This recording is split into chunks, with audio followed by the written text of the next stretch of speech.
वो जय श्री कृष्णा, जय श्री राम, जय श्री राधे राधे, जय श्री महाकाल। इस प्रवचन में आपको श्रवण कराएंगे श्रीमद् भागवत महापुराण के आधार पर धुंधकारी को प्रयोत योनि की प्राप्ति और उसका भागवत श्रवण करने से उद्धार होना। सूत जी कहते हैं, सौनक जी, पिता के वन चले जाने पर एक दिन धुंधकारी ने अपनी माता को बहुत पीटा और कहा, बता धन कहाँ रखा है, नहीं तो अभी तेरी लाठी जलती लकड़ी से खबर लूंगा। उसकी इस धमकी से डरकर और पुत्र के उपद्रवों से दुखी होकर वह रात्रि के समय कुएं में जा गिरी और इसी से उसकी मृत्यु हो गई। योगनिष्ठ गोकर्ण जी तीर्थ यात्रा के लिए निकल गए और उन्हें इन घटनाओं से कोई सुख या दुख नहीं होता था, क्योंकि उनका ना कोई मित्र था ना कोई शत्रु। धुंधकारी 5 वैश्याओं के साथ घर में रहने लगा। उनके लिए भोग सामग्री जुटाने की चिंता ने उसकी बुद्धि नष्ट कर दी और वह नाना प्रकार के अत्यंत क्रूर कर्म करने लगा। एक दिन उन उल्टाओं ने उससे बहुत से गहने मांगे। काम से अंधा हो रहा था, मौत की उसे कभी याद नहीं आती थी, बस उन्हें जुटाने के लिए वह घर से निकल पड़ा। वह जहां तहां से बहुत सा धन चुराकर घर लौटाया तथा उन्हें कुछ सुंदर वस्त्र और आभूषण लाकर दिए। चोरी का बहुत सा माल देखकर रात्रि के समय स्त्रियों ने विचार किया कि यह नित्य चोरी करता है, इसलिए इसे किसी दिन अवश्य राजा पकड़ लेगा। राजा यह सारा धन छीनकर इसे निश्चय ही प्राणदंड देगा। जब तक एक दिन इसे मरना ही है, तब हम ही धन की रक्षा के लिए गुप्त रूप से इसको क्यों न मार डालें। इसे मारकर हम इसका माल मत्ता लेकर जहां कहीं चली जाएंगी। ऐसा निश्चय कर उन्होंने सोए हुए धुंधकारी को रस्सियों से कस दिया और उसके गले में फांसी लगाकर उसे मारने का प्रयत्न किया। इससे जब वह जल्दी न मरा तो उन्हें बड़ी चिंता हुई। तब उन्होंने उसके मुख पर बहुत से दहकते अंगारे डाले। इससे वह अग्नि की लपटों से बहुत झटपटा कर मर गया। उन्होंने उसके शरीर को एक गड्ढे में डालकर गाड़ दिया। सच है, स्त्रियां प्राय बड़ी दुस्साहसी होती हैं। उनके इस कृत्य का किसी को भी पता न चला। लोगों के पूछने पर कह देती थी कि हमारे प्रियतम पैसे के लोभ से अब की बार कहीं दूर चले गए हैं, इसी वर्ष के अंदर लौट आएंगे। बुद्धिमान पुरुष को दुष्टा स्त्रियों का कभी विश्वास न करना चाहिए। जो मूर्ख इनका विश्वास करता है उसे दुखी होना पड़ता है। इनकी वाणी तो अमृत के समान कामियों के हृदय में रस का संचार करती है, किंतु हृदय छुरे की धार के समान तीक्ष्ण होता है। भला इन स्त्रियों का कौन प्यारा है। बेकुलटान धुंधकारी की सारी संपत्ति समेटकर वहां से चंपत हो गई। उनके ऐसे न जाने कितने पति थे और धुंधकारी अपने कुकर्म के कारण भयंकर प्रेत हुआ। वह बवंडर के रूप में सर्वदा 10 दिशाओं में भटकता रहता था तथा शीत घाम से संतप्त और भूख प्यास से व्याकुल होने के कारण हादेव चिल्लाता रहता था, किंतु उसे कहीं भी कोई आश्रय न मिला। कुछ काल बीतने पर गोकर्ण ने भी लोगों के मुख से धुंधकारी की मृत्यु का समाचार सुना। तब उसे अनाथ समझकर उन्होंने उसका गया जी में श्राद्ध किया और जहां वे जाते थे उसका श्राद्ध अवश्य करते थे। इस प्रकार घूमते घूमते गोकर्ण जी अपने नगर में आए और रात्रि के समय दूसरों की दृष्टि से बचकर सीधे अपने घर के आंगन में सोने के लिए चले पहुंचे। वहां अपने भाई का सोया देख आधी रात के समय धुंधकारी ने अपना बड़ा विकट रूप दिखाया। वह कभी भेड़ा, कभी हाथी, कभी भैंसा, कभी इंद्र और कभी अग्नि का रूप धारण करता। अंत में वह मनुष्य के आकार में प्रकट हुआ। ये विपरीत अवस्थाएं देखकर गोकर्ण ने निश्चय किया कि यह कोई दुर्गति को प्राप्त हुआ जीव है। तब उन्होंने उससे धैर्यपूर्वक पूछा। गोकर्ण ने कहा, तू कौन है? रात्रि के समय ऐसे भयानक रूप क्यों दिखा रहा है? तेरी यह दशा कैसे हुई, हमें बता तो सही। तू प्रेत है, पिशाच है अथवा कोई राक्षस है? सूत जी कहते हैं, गोकर्ण के इस प्रकार पूछने पर वह बार बार जोर जोर से रोने लगा। उसमें बोलने की शक्ति नहीं थी, इसलिए उसने केवल संकेत मात्र किया। तब गोकर्ण ने अंजलि में जल लेकर उसे अभिमंत्रित करके उस पर छिड़का। इससे उसके पापों का कुछ शमन हुआ और वह इस प्रकार कहने लगा। प्रेत बोला, मैं तुम्हारा भाई हूँ, मेरा नाम है धुंधकारी। मैंने अपने ही दोष से अपना ब्राह्मणत्व नष्ट कर दिया। मेरे कुकर्मों की गिनती नहीं की जा सकती। मैं तो महान अज्ञान में चक्कर काट रहा था। इसी से मैंने लोगों की बड़ी हिंसा की। अंत में उल्टा स्त्रियों ने मुझे तड़फा तड़फा कर मार डाला। इसी से अब प्रेत योनि में पड़कर यह दुर्दशा भोग रहा हूँ। अब देव बस कर्म फल का उदय होने से मैं केवल वायु भक्षण करके जी रहा हूँ। भाई तुम दया के समुद्र हो, अब किसी प्रकार जल्दी ही मुझे इस योनि से छुड़ाओ। गोकर्ण ने धुंधकारी की सारी बातें सुनी, तब उससे बोले। गोकर्ण ने कहा, भाई मुझे इस बात का बड़ा आश्चर्य है। मैंने तुम्हारे लिए विधि पूर्वक गया जी में पिंडदान किया, फिर भी तुम प्रेत योनि से मुक्त कैसे नहीं हुए? यदि गया श्राद्ध से भी तुम्हारी मुक्ति नहीं हुई, तब इसका और कोई उपाय ही नहीं है। अच्छा, तुम सब बात खोल कर कहो, मुझे अब क्या करना चाहिए? प्रेत ने कहा, मेरी मुक्ति सैकड़ों गया श्राद्ध स्नान करने से नहीं हो सकती। अब तो तुम इसका कोई और उपाय सोचो। प्रेत की यह बात सुनकर गोकर्ण को बड़ा आश्चर्य हुआ। वे कहने लगे, यदि सैकड़ों गया श्राद्धों से भी तुम्हारी मुक्ति नहीं हो सकती, तब तो तुम्हारी मुक्ति असंभव ही है। अच्छा, अभी तो तुम निर्भय होकर अपने स्थान पर रहो, मैं विचार करके तुम्हारी मुक्ति के लिए कोई दूसरा उपाय करूंगा। गोकर्ण की आज्ञा पाकर धुंधकारी वहां से अपने स्थान पर चला आया। इधर गोकर्ण ने रात भर विचार किया, तब भी उन्हें कोई उपाय नहीं सूझा। प्रातःकाल उनको आया देख लोग प्रेम से उनसे मिलने आए।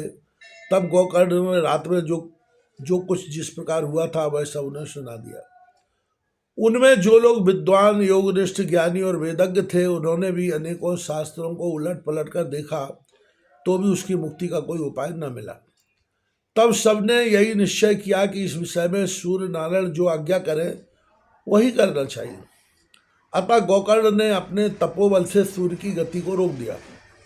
उन्होंने स्थिति की, भगवान आप सारे संसार के साक्षी है, मैं आपको नमस्कार करता हूं, आप मुझे कृपा करके धुंधकारी की मुक्ति का साधन बताइए।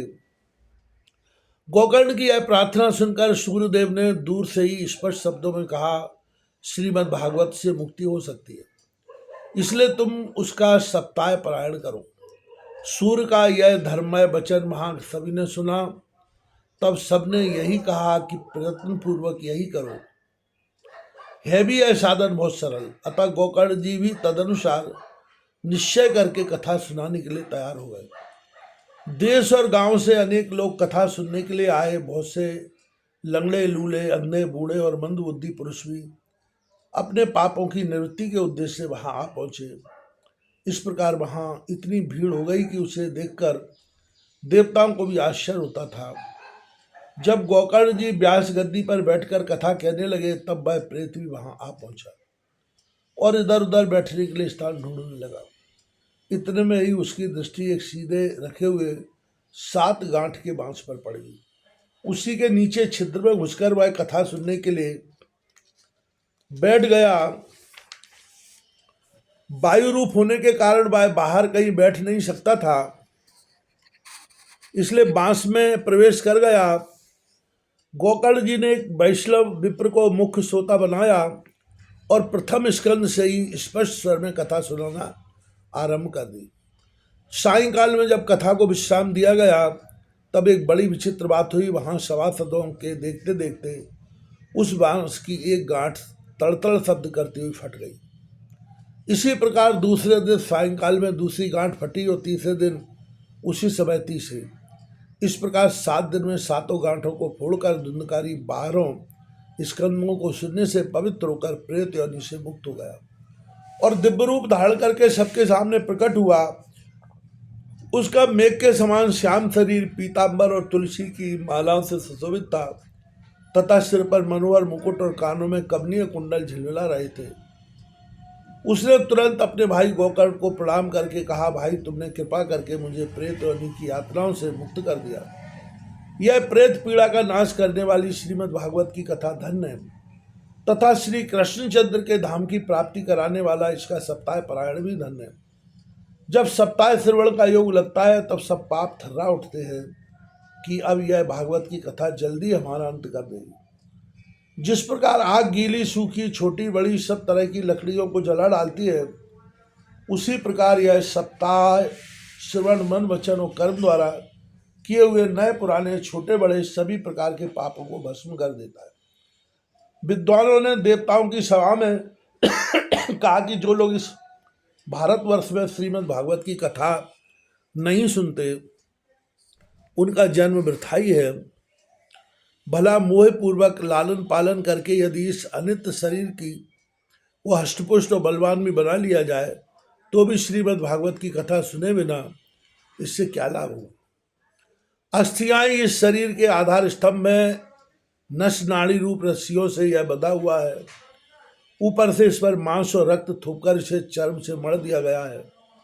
इसके प्रत्येक अंग में दुर्गंध आती है, क्योंकि है तो यह मलमूत्र का भांड ही। वृद्धावस्था और शोक के कारण यह परिणाम में दुखमयी है। रोगों का तो यह घर ही ठहरा, यह निरंतर किसी न किसी कामना से पीड़ित रहता है। कभी इसकी तृप्ति नहीं होती। इसे धारण किए रहना भी एक भारी ही है। इसके रोम रोम में दोष भरे हुए हैं और नष्ट होने में इसे एक क्षण भी नहीं लगता। अंत में यदि इसे गाड़ दिया जाता है तो इसके कीड़े बन जाते हैं और कोई पशु खा जाता है तो यह विष्ठा हो जाता है, और अन्य अग्नि में जला दिया जाता है तो भस्म की ढेरी हो जाता है। ये तीन ही इसकी गतियां बताई गई हैं। ऐसे अस्थिर शरीर से मनुष्य अविनाशी फल देने वाला काम क्यों नहीं बना लेता। जो अन्न प्रातःकाल पकाया जाता है वह शाम काल तक बिगड़ जाता है, फिर उसी के रस से पुष्ट हुए शरीर की नित्यता कैसी।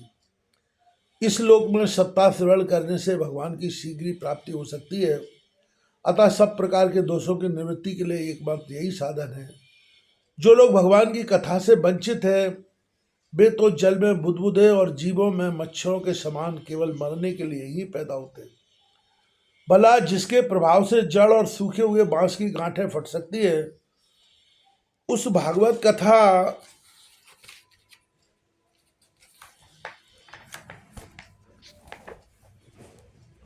का श्रवण करने से चित्त की गांठों का खुल जाना कौन बड़ी बात है। सप्ताह श्रवण करने से मनुष्य के हृदय की गांठ खुल जाती है, उसके समस्त संशय छिन्न भिन्न हो जाते हैं और सारे कर्म क्षीण हो जाते हैं।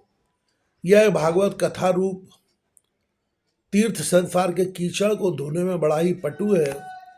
विद्वानों का कथन है कि जब यह हृदय में स्थित हो जाता है तब मनुष्य की मुक्ति निश्चित ही समझनी चाहिए। जिस समय धुंधकारी ये सब बातें कह रहा था, जिसके लिए बैकुंठवासी पार्षदों के सहित एक विमान उतरा, उससे सब और मंडलाकार प्रकाश फैल रहा था। सब लोगों के सामने ही धुंधकारी उस विमान पर चढ़ गया। तब उस विमान पर आए हुए पार्षदों को देखकर उनसे गोकर्ण ने यह बात कही। गोकर्ण ने पूछा, भगवान के प्रिय पार्षदों, यहाँ तो हमारे अनेकों शुद्ध हृदय श्रोतागण हैं, उन सबके लिए आप लोग एक साथ बहुत से विमान क्यों नहीं लाए। हम देखते हैं कि यहाँ सभी ने समान रूप से कथा सुनी है, फिर फल में इस प्रकार का भेद क्यों हुआ, यह बताइए। भगवान के सेवकों ने कहा, हे मानद, इस फल भेद का कारण इनके श्रवण का भेद ही है। यह ठीक है कि श्रवण तो सबने समान रूप से ही किया है, किंतु इसके जैसा मनन नहीं किया।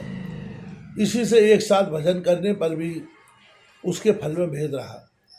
इस प्रेत ने 7 दिनों तक निराहार रहकर श्रवण किया था, अतः सुने हुए विषय का स्तर चित्त से यह खूब मनन निधिध्यासन भी करता रहता था।